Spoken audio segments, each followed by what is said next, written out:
uma história legal pra tu contar pra gente de bastidor desse título carioca de 16. O Vasco ele foi bicampeão carioca, né? Ele tinha ganho já em 15.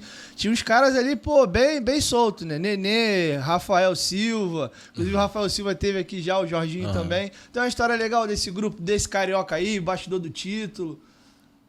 A história legal era, tipo, como a fase era muito boa, né? Então a gente tinha, tipo, total abertura pra falar com o Eurico, né? E principalmente clássico, o Eurico, ele vinha no vestiário, né?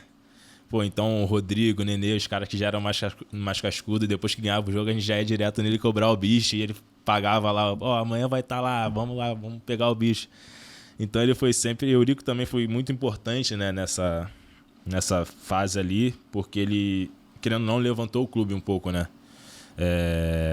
Ele é um cara que é apaixonado pelo Vasco. Eu acho que falar de Vasco e paixão com ele são, tipo, coisas que a gente não pode tocar nele, sabe? E ele era um cara que fez de tudo ali pra gente conseguir esse acesso, pra gente ser campeão no Carioca. Ele, de todas as maneiras, tentou motivar a gente. E foi bastante vivenciar isso, porque, pô, tá ali no Vasco, com esse jogador experiente, pô, e na época que o Eurico era presidente, o cara que é uma lenda na história do clube, acho que foi um momento que poucos jogadores puderam viver, sabe? E tu tem alguma história pra contar do Eurico contigo, ou que você presenciou dele com alguém? Tem uma pérola boa pra tu soltar pra gente? Cara, o Eurico, ele já tive, tipo, não eu diretamente, mas meu pai com ele, né?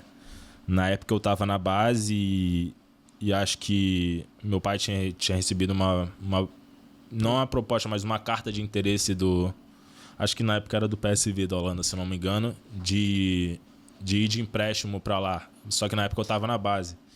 E meu pai foi direto lá conversar com o Eurico, e o Eurico sempre muito sério, né? Falava, não vou liberar não, gosto muito do seu menino. Vai ficar aí pronto. Poucas ideias, né? Poucas. Meu pai disse que não conseguia nem contestar, sabe? Fala, pô, tá bom, então vamos ficar. Vai falar? Vou falar. Como? Mas teve alguma outra assim que você pode dividir com a gente? Até contigo, ele era muito de... Como é que era ele no vestiário? Ele era de vestiário, não era? Ele dava esporro, ele jogava pra cima? Ele era um cara que sempre assumia, né, os compromissos, né? Então, se ele falava uma coisa, ele ia lá e cumpria. Então, toda vez que a gente tinha reunião sobre, sei lá, salário atrasado ou alguma coisa assim, e aí a gente ia na direção, e a direção, não, tem que falar com o presidente. E aí ele vinha e fazia reunião com a gente. E quando ele chegava, tipo... Porque a gente fazia aquela pressão na direção, e a direção, não, vocês têm que falar com o Eurico. Só que quando chegava o Eurico, ninguém fazia pressão nele. Ele não botava galho dentro. A gente mudava o jeito de falar, não, senhor presidente, é que o salário tá atrasado, sabe? A gente queria saber... E aí ele vinha, né, e falava, tipo, a reunião quando era rápida, era 5 minutos, ele vinha, não, falava, até tal dia tá pago, não sei o quê. E era assim, sabe? E aí, galera, chegou até o final do corte, aproveita, dá essa moral e se inscreve. Nós gravamos novos episódios toda semana e os nossos cortes vão ao ar todos os dias. Então, se inscreve no Futebolaço Podcast para ter mais conteúdo e até o próximo corte.